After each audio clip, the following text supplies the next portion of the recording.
sometimes even a little square buddy can't just catch a break.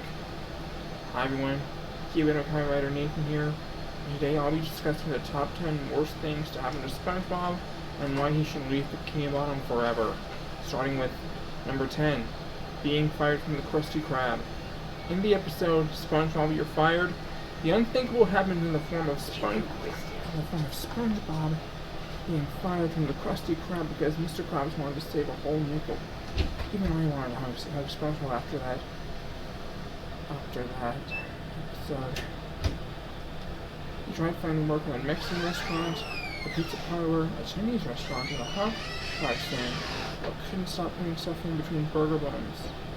SpongeBob is captured and practically quartered by the other restaurant chains, but is rehired by Krabs. Number 9. Gummy.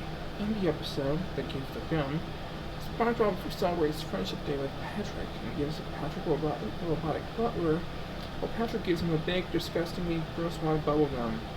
SpongeBob secretly wants to get rid of it, but at one point he's caught in Gummy, alongside Squidward and Sandy. Number 8. Squidward reading his diaries. In the episode Little Yellow Book, Squidward decides to pull a bitch move by reading SpongeBob's work diary to the entirety of the Krusty Krab, and the little square dude is heartbroken by the actions of his so-called best friend and runs out the Krusty Krab crying. Squidward actually does get his just desserts by being evicted from his house and vilified by the entire town. However, SpongeBob reveals to have mass published his work diary, only for Squidward to start reading his normal diary. Wow, and the cycle just starts all over again. This is why SpongeBob and Patrick should find a new best friend. Number 7. SpongeBob Nudie Pants. In the episode Hooky, SpongeBob and Patrick decide to horse around with fishing hooks until Mr. Krabs decides to scare them straight. However, the allure of the hooks gets to SpongeBob and he actually does get snagged on a hook. He races down to the Krusty Krab to get help, but is forced to strip down to his underwear and later his birthday suit. The poor little square guy just runs off crying in humiliation. Poor SpongeBob. Number 6. His horrible insomnia. In the episode In Spongiac, SpongeBob is suffering from a mild case of insomnia, which is hampering his performance at work. He tries multiple remedies and even asks Patrick for some help, but the sea star ends up making things worse by delivering even some coffee that makes him so hyperactive he can barely sleep. Next time SpongeBob, just have some chamomile tea.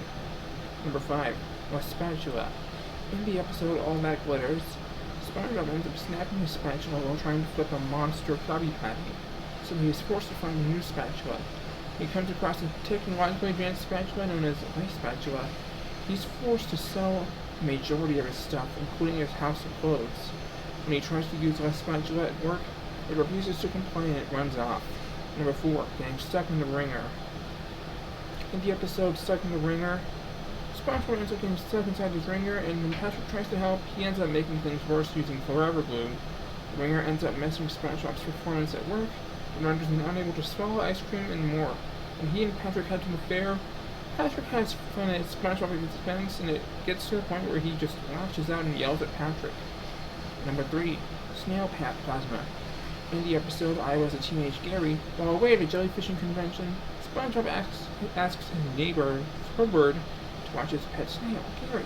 However, Gary gets a little under the weather due to Squidward's negligence. During a visit from the vet, Squidward accidentally ends up injecting SpongeBob with snail plasma, and this causes SpongeBob to turn into a sponge snail. However, the same thing happens to Squidward near the end of the episode. Number 2. Being abandoned. I know that SpongeBob can be a bit of an annoyance, but is it really necessary to abandon him like that? In the episode Gone, SpongeBob wakes up to see the entire population of Bikini Bottom missing, only to learn about their National No SpongeBob Day. Even Patrick went along too. Wow, Patrick, that's just cold. Finally, number 1. The Splinter. In the episode The Splinter, SpongeBob ends up getting a splinter stabbed into his thumb, and it impedes his performance at work. Worried that Mr. Krabs would send him home for getting injured on the job, he asks Patrick to help, but the sea star ends up making the cousin injury get worse and later even infected. Yeesh. Good thing Mr. Krabs steps in to save the day. mechanical. If it were possible, I'd just walk into the TV and give SpongeBob a hug to make him feel better. And at one point, at this rate, there should be an episode where SpongeBob actually does move away from Bikini Bottom for good. Next time, I will be discussing the top 10 well-deserved anime villain deaths. This is Keyway Mackay writer Nathan, signing off. Till next time.